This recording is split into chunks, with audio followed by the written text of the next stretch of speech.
Hello mga tikin, magluluto na naman tayo ng ating paboritong chicken, guys.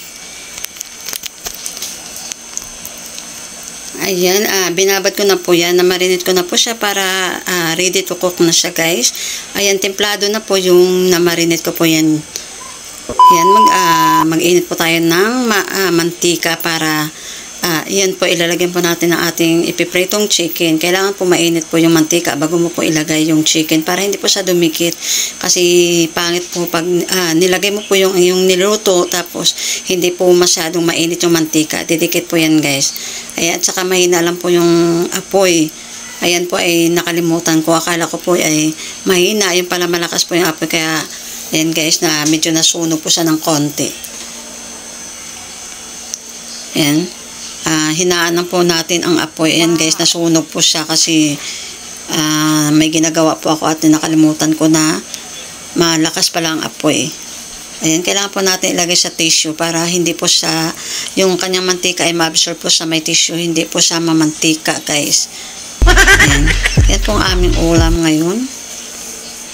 Yan guys, pangalawang salang ko na yan kasi naluto na po yung unang salang at nag-prepare po ako ng broccoli.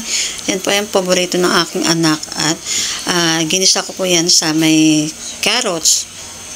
Yan guys, napakasarap po yan. Slice po muna ng maliliit. Ganyan po pag slice. Tapos maghanda po kayo ng isang bowl at ilagay po natin ng tubig at asin para ibabad po natin para matanggal po yung mga nakadikit-dikit po sa gilid. Kasi minsan po may mga maliliit po na uod, guys. Ayan, namarinate ko lang, ano lang po yan. Kunting luto lang, guys. Para hindi po siya masyadong luto. At nag-prepare po ako yan ng carrots kasi ilalagay ko po yan sa broccoli. Ginisa ko po yun sa sibuyas at maraming sili, guys. Medyo maanghang siya.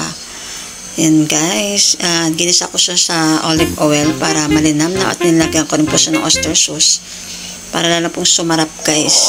Try nyo rin po yung ganyang luto, napakasarap, guys. Kahit gigisa mo lang po siya